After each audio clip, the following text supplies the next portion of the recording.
नमस्कार दोस्तों।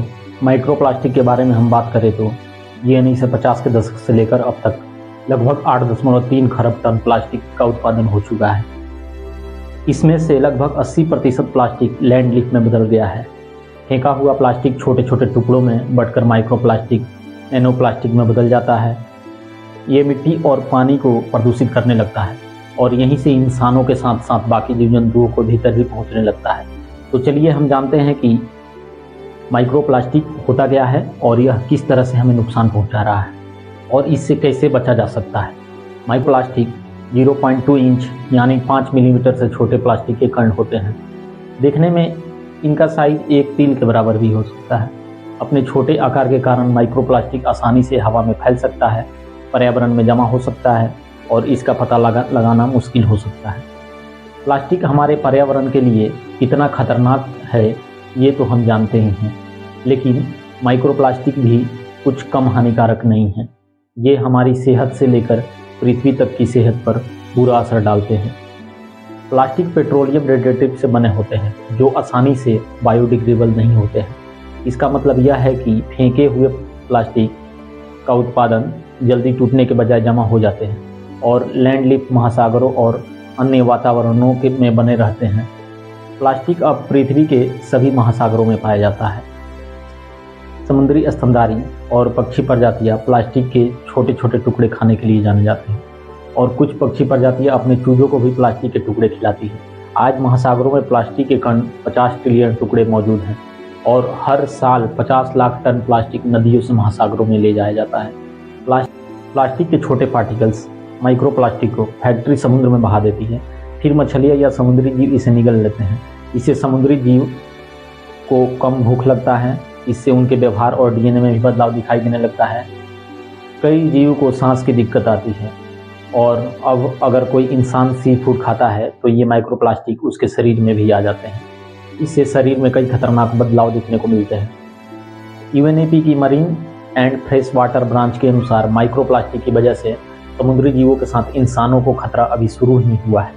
इसे बढ़ने से रोका जा सकता है। समुद्र के किनारे सिगरेट से बना माइक्रोप्लास्टिक के कचरा बहुत पाया जाता है। कई लोग इस बात से अनजान हैं कि सिगरेट के फिल्टर में प्लास्टिक होता है जिसे सेल्यूलोज एसीटेट फाइबर भी कहते हैं। हर साल 100 करोड़ लोग लगभग 6 लाख करोड़ सिगरेट पीते हैं। यह लोग जमकर अपनी जान के साथ साथ अन्य लोगों की जान को खतरे में डाल रहे हैं। कपड़ों से भी माइक्रोप्लास्टिक निकलता है। यह पॉलिएस्टर, नायलॉन, एक्रिलिक के कपड़ों में पाया जाता है। कपड़ों के मामले में माइक्रोप्लास्टिक, माइक्रोफाइबर कहते हैं उसको। आप जिस साबुन, टूथपेस्ट आदि का इस्तेमाल कर रहे हैं उसमें भी माइक्रोप्लास्टिक की मिलावट की जाती है। इन प्रोडक्ट में मिलाने के लिए खास माइक्रोप्लास्टिक तैयार किया जाता है। इन प्रोडक्ट के इस्तेमाल से माइक्रोप्लास्टिक सीधे हमारी स्किन में चला जाता है। अगर देखा जाए तो लिपस्टिक और लिप बाम में भी माइक्रोप्लास्टिक पाया गया है जो सीधे आपके पेट में जाता है। स्किन के ऊपर इस्तेमाल किए गए प्रोडक्ट में पाए जाने वाला माइक्रोप्लास्टिक स्किन के ऊपर रहता है जो नहाने पर निकल जाता है। जब कभी हम यात्रा कर रहे हों या ऐसी जगह हो जहां साफ पानी न मिल पाए, वहां हमारी कोशिश रहती है कि बोतल बंद पानी मिल जाए। हम यह मानते हैं कि इस पानी में गंदगी नहीं होगी, लेकिन इस पानी के अंदर माइक्रोप्लास्टिक यानी प्लास्टिक के असंख्य महीन कण हो सकते हैं। वैज्ञानिकों के मुताबिक पानी में ज़्यादातर प्लास्टिक कण उसी बोतल में घुले हो सकते हैं। आईआईटी पटना के एक शोध में बारिश के पानी में भी माइक्रोप्लास्टिक के कण मिले थे। इसी तरह एक और शोध में पाया गया कि भारत में ताज़ा पानी की नदियों और झीलों तक में माइक्रोप्लास्टिक मिल रहा है। इनमें फाइबर, छोटे टुकड़े और फोम शामिल हैं। प्लास्टिक से हमारे शरीर को कई नुकसान होते हैं। रेड ब्लड सेल के बाहरी हिस्से से माइक्रोप्लास्टिक चिपक जाते हैं और ऑक्सीजन फ्लो को पूरी तरह तोड़ सकते हैं, जिससे शरीर के टिश्यू में ऑक्सीजन में कमी आ सकती है। इसके अलावा इससे इम्यून सिस्टम पर भी बुरा प्रभाव पड़ता है। यह धीरे धीरे आपके शरीर को कमज़ोर बना सकता है और आपकी प्रोडक्टिविटी प्रभावित होती है। यह गर्भवती महिलाओं और छोटे बच्चों के लिए भी हानिकारक हो सकता है। इसके अलावा यह फेफड़ों, हार्ट, ब्रेन, डाइजेस्टिव सिस्टम को प्रभावित करता है। माइक्रो और नैनो प्लास्टिक मानव शरीर की संरचना पर असर डाल सकते हैं। वैज्ञानिकों ने बताया कि 80% व्यक्तियों के खून में माइक्रो प्लास्टिक पाया गया है।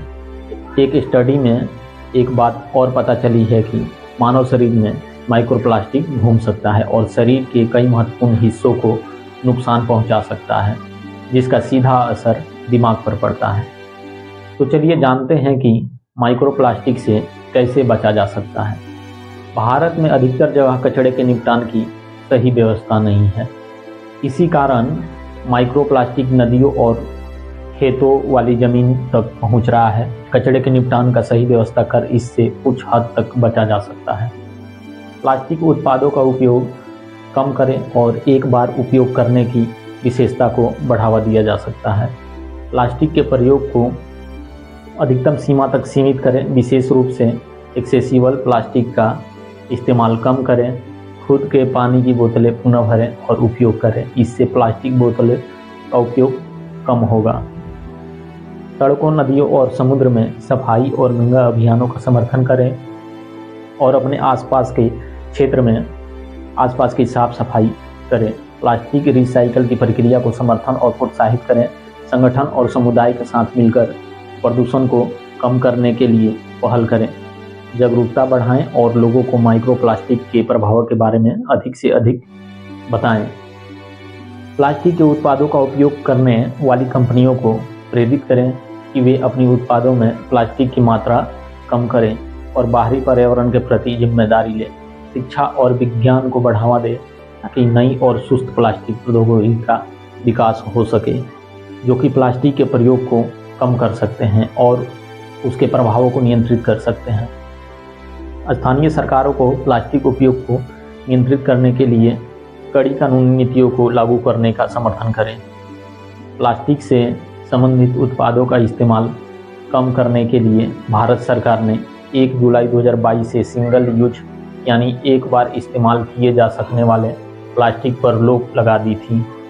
सिंगल यूज प्लास्टिक के उत्पादन, आयात, भंडारण और बिक्री पर प्रतिबंध लगा दिया गया था।